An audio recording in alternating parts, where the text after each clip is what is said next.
Good morning. Shalom. Mungu akubariki sana.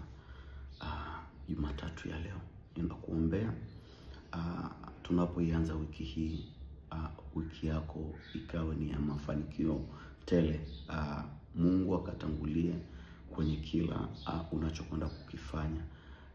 Njia zako zote zikawe ni njia za mafanikio. Yes, shalom. God bless you. Nimekuja hapa kutaka kueleza tena maono ambayo nimekuwa nayo usiku wa leo. Watu wa Mungu tunamtumikia Mungu anayezungumza, lakini pia Mungu anazungumza kwa mafunuo.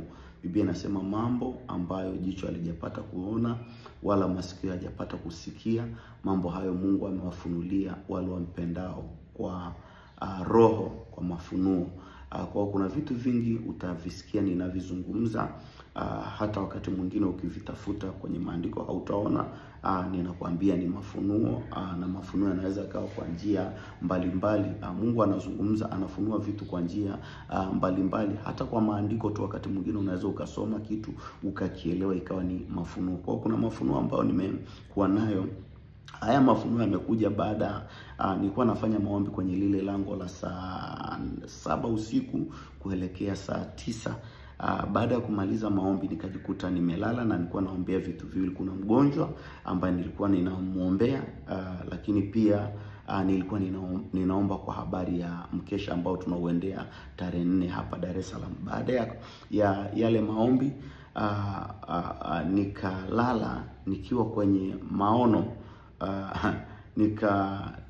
Nikasikia sauti inaniambia wakati mwingine hawahitaji wateja wapya, badala yake wanahitaji wateja wale wa zamani ili kufanya nao biashara mpya au kufanya nao vitu vipya walivyo navyo.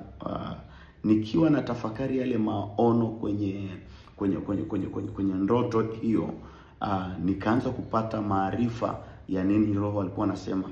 Watu wa Mungu nisikilizeni, tuko kwenye dunia ambayo ni wicked sana, ambao pia ina watu ambao ni wicked kuliko unavyofikiri. Ukicheza wateja wako wanaweza kasahaulishwa kukuhusu wewe kabisa, wasikukumbuke wala wasikumbuke kuhusu hiyo biashara kabisa. Kuna watu mlikuwa mna wateja wazuri, mnafanya biashara, wanakulipa vizuri, ulikuwa una saluni, wateja wako wanakuja wazuri, wanakulipa vizuri, lakini mpaka leo hujui kilichotokea kwa wale wateja. Hawana kumbukumbu na wewe, hawataki kukusikia tena. Kuna watu mlikuwa mnafanya biashara mbalimbali, wale wateja wamewasahau kabisa. Kilichotokea ni nini haujui, wala hujai kufuatilia, wala hujai kuombea. Kwa sababu shetani ana uwezo wa kuwasahaulisha kabisa wale wateja wako, wakakusahau kabisa. Baada ya kukusahau kabisa na wewe ukaignore, ukaona ni kawaida kabisa. Watu wa Mungu, sometimes tunahitaji wale vile vitu vya zamani ili kufanikiwa. Wakati mwingine unahitaji watu wapya, unahitaji wale watu wa zamani ili kufanikiwa. Sikiliza watu wa Mungu, wakati mwingine unaweza ukawa na mwanaume, mtu mwingine akaenda kwa mganga wa kienyeji akamsaulisha kuhusu wewe kabisa, asikukumbuke, hataki kukusikia, na hata wakati mwingine akikusikia anaingiwa na hasira. Hujui hata kilichompata, hataki hata kukusikia kabisa. Watu wa Mungu, haya mambo yapo na yanatokea. Unaweza ukakuta mwanaume ana mke, ana watoto, anasahaulishwa kabisa, yani anapotezwa kabisa kuhusiana na huyo mke, kuhusu na hiyo nyumba, hataki hata kuisikia kabisa. Watu wanakubali kabisa kwamba mtu anaweza akawa na nyumba, akamweka mtu alinde kwenye hiyo nyumba, lakini yule mtu anayewekwa alinde kwenye hiyo nyumba, labda ni nyumba mtu anaijenga, mtu akawekwa alinde hiyo nyumba. Anapowekwa alinde hiyo nyumba, akaenda kwa mganga kienyeji akachimbia matunguli, akachimbia vitu huko chini, mwenye nyumba akasahau kabisa kuhusu hicho kiwanja, hakumbuki hata kujenga, hakumbuki hata kufanya chochote kile. Watu wanakubali hili, lakini hawakubali kwamba mtu anaweza akaenda kwenye mahusiano akamsahaulisha mchumba wako kuhusu wewe kabisa, akapotea kabisa. Yani watu wanampoteza kabisa kwenye fahamu zake, kwenye moyo wake haupo kabisa. Mtu anaweza akaenda kwa mganga wa kienyeji akasahaulisha wateja wako kabisa kuhusu wewe, wasikukumbuke tena. Watu wa Mungu, ndio maana Mungu alisema kwenye Yoeli kwamba atarudisha miaka iliyoliwa na nzige. Kuna watu ambao wamekusahau, kuna watu wa zamani ambao ulikuwa nao, kuna vitu vya zamani ulivyokuwa navyo vilikuwa ni vya faida vikapotea. We have to restore it tunahitaji kuvirudisha watu wa Mungu. Watu wa Mungu, wakati mwingine kuendelea kupoteza opportunity resources, watu shetani, uganga, kwa njia ya uganga wanaweza wakasaulisha watu kabisa, wakakusahau vitu vyako vikasahaulika kabisa. Watu wa Mungu, kuna wakati mwingine watu wanaweza kukufuta kabisa kwenye ramani ya maisha, kwenye fahamu za wale watu wanaokupenda. We have to do this restoration. Watu wa Mungu, tunahitaji kufanya restoration ya hao watu ambao wamesahaulishwa, wale wateja wetu ambao walitusahau, kuna watu ambao walitusahau. We need them. Watu wa Mungu, kama mtu alikuwa ni sahihi akaenda kwa mtu mwingine akamsaulisha kuhusu wewe, uwe na uhakika ukisema simuhitaji aendelee kupotea tu, wewe ndio unajipoteza. Mafanikio yako yako kwake. Kuna wateja unao, mume wako alikusahau kabisa, haujui hata aliko, hataki kukumbuka. Mpenzi wako amekusahau. We have to do restoration. Watu wa Mungu, we have to do restoration. Natamani tarehe 4 usiku, yani tutafanya maombi ambayo sio ya kawaida. Watu wa Mungu, nikisema ni kukesha kwenye maombi ninamaanisha, na ni kukesha kwenye maombi sio kufurahia kuomba. Tunakukesha kwenye maombi tukifurahia kupata majibu.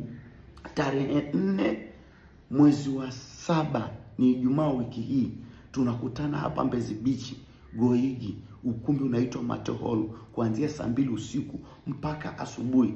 Please and please, kama uko mkoani, nimesema unaweza ukajiandaa kusafiri, na tuliweka siku ya Ijumaa kwa makusudi ili wanaosafiri Ijumaa, Jumamosi ni mapumziko, Jumapili ni mapumziko, Jumatatu ni Sabasaba. Kwa hiyo una siku 3 za mapumziko. Hakuna chochote kitakachokuzuia. Hakikisha unasafiri, hakikisha unakuja kwenye huu mkesha. Ni siku ya Ijumaa tarehe 7, mahali ni Mbezi Beach, Goigi. Ukumbi unaitwa Mateo Hall, saa 2 usiku mpaka asubuhi. Mimi na watumishi wengine ambao tumewaalika, tuna kazi moja tu ya kuhakikisha unapata majibu. Lazima tu restore wateja wako, lazima tu restore huyo mwanaume, lazima tu restore kazi yako. Kwa nini wamekusahau? Watu wanaweza kusahaulishwa kabisa. Watu wa Mungu, this is your day. Kwa hii ni vision ya kwanza ambayo nimekuwa nayo. Kwa sababu ya muda hautoshi, nitashare tena kipengele kingine cha vision ambayo nilikuwa nayo, ambayo lazima pia Ijumaa tuishughulikie. Mungu akubariki sana, nisaidie kushare. Watu wa Mungu, usichukulie hivi vitu ni vya kawaida. Lazima ujiulize wale wateja walienda wapi? Ni nini kimetokea? Pale Arusha nilikuwa na rafiki yangu anasema ana mteja wake akija akimsuka mara moja kumpa 100,000, 200,000, 300,000 ni kawaida. Yule mteja akapotea maisha. Ndio hivyo vinaanza kupotea taratibu. Watu wanaweza akaenda kwa waganga wa kienyeji wakasaulisha watu kuhusu biashara yako. Wewe unaenda kwenye biashara kila siku, lakini haionekani. Watu wa Mungu, haujiulizi ni nini kinatokea. Nisikilize, haujiulizi ni nini kinatokea kwenye eneo hilo, biashara hiyo unaofanya. Wateja hawaji kwako, wanaenda sehemu nyingine. Hapo ulipo, biashara hiyo wenzako wanauza, wewe hauuzi. What wrong? Shida ni nini?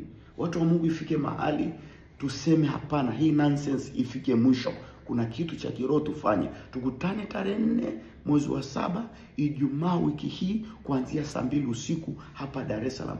Kuna maombi na kuna maombi, kuna deliverance na kuna deliverance, kuna power na kuna power. This time we are going to experience power.